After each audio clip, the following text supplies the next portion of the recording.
Yo, what is up, guys? Delboy here, aka Blue Collar Sports TV.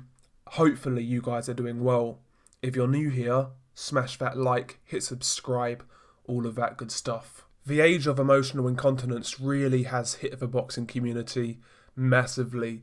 I've said this in the past in regards to the boxing community, how it's degenerated over the past few years, and noticeably so. It's got to the point now where, me personally, on this channel, I'm keeping it solo for the foreseeable future because ultimately I don't really want any parts of it. But I guess it is actually worth addressing because I do find the topic somewhat interesting, you know? And that is the age of emotional incontinence. We've obviously seen this in society in the past few years, especially right now with what's going on in America. But, that sort of behaviour has crept into the boxing world. Not just in regards to fight fans, but obviously fighters themselves also. And yeah, ultimately, I want to keep away from it, but it's interesting watching it from afar. Ultimately, people in 2020 in the Western world are lost, fueled by consumerism, reality TV, identity politics, whether you're left or right, and all of this nonsense. A lot of people just seem to be lost, almost like their souls have been snatched from within them. And we see plenty of these soulless demons frequent the sport of boxing.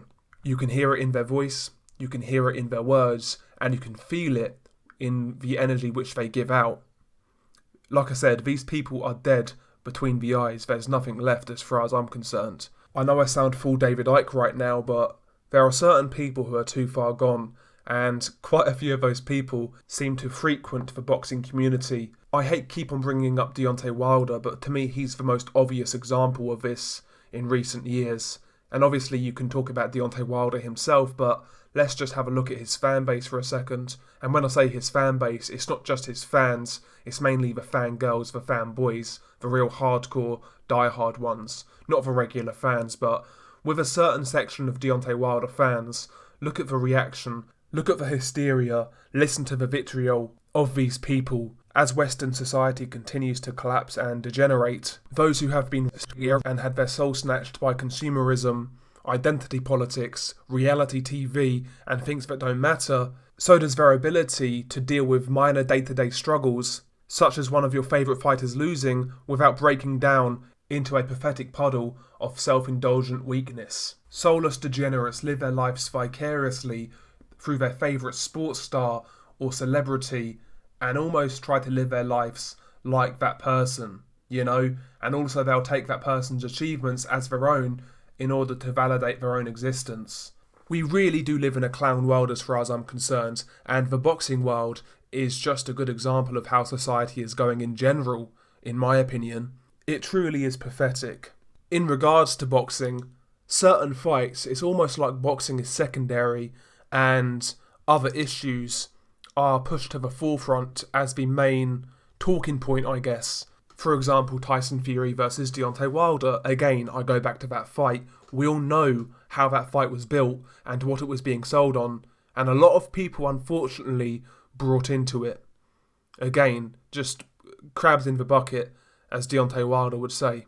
And what I would say to you guys, the true boxing fans out there, and I know my channel is full of them, which I am extremely grateful for. You guys have no idea how grateful I am to you guys. But my warning to you guys is, count Deontay Wilder versus Tyson Fury as a warning. If you're not into that extra shit with your boxing and you just want to watch boxing, take that fight as a warning, because you best get ready. Anthony Joshua versus Tyson Fury is going to be absolute cancer. That build-up is going to be toxic as F. And quite frankly, I've already seen that transpiring within the boxing community. And me personally, I'm not getting involved in that mess.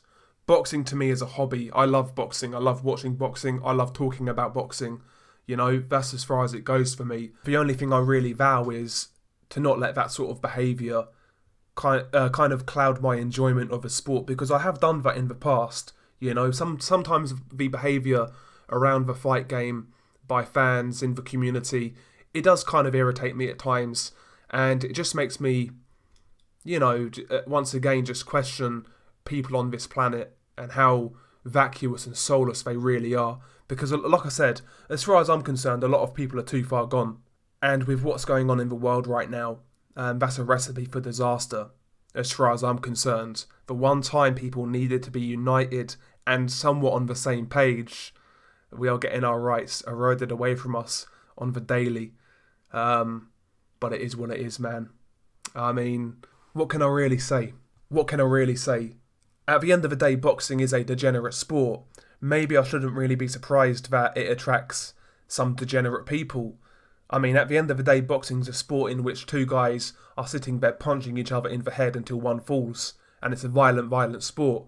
And I do enjoy it. Maybe that says something about me, right? But yeah, the people that it attracts, I just don't want to be on the same wavelength as some of these people. I don't want to receive their energy or anything of the sort. You know, this scene, this game, whatever you want to call it, is full of rats, cheats, leeches, soulless demons, and just downright scumbags as far as I'm concerned. So I'm going to keep on doing my thing, talking about boxing. And again, I am thinking about the second channel, talking about life, the world, the universe, everything in it. Childhood stories, teenage stories, stories from my adult life, and everything in between. I am really thinking about how I want to structure that channel. So once that's ready, I will obviously point it out to you guys and promote it, I guess. But yeah, man, I mean, boxing, what a crazy sport. There's more I want to say, right? There's another topic in particular in which I would like to touch on, but maybe that's not for this channel. The topic was actually mental health in boxing, and my opinions on mental health in general are a lot different to the norm. So maybe this is not the channel to do it. Maybe that's for the second channel, where we talk about it in a broader sense, I guess, just in regards to society and whatnot. But yeah, man, I mean, I'm intrigued to hear your thoughts. I feel like I've gone full David Icke at the start, you know. I was kind of talking about, what was I talking? Demons and soulless beings and God knows what else. I went full David Icke. But I am genuinely quite a spiritual person, but I've never really alluded to that in any of my videos, I guess. But yeah, maybe that sort of stuff's for the second channel. But yeah, the boxing world right now. I mean, I love you guys who follow this channel. You guys are absolute heroes.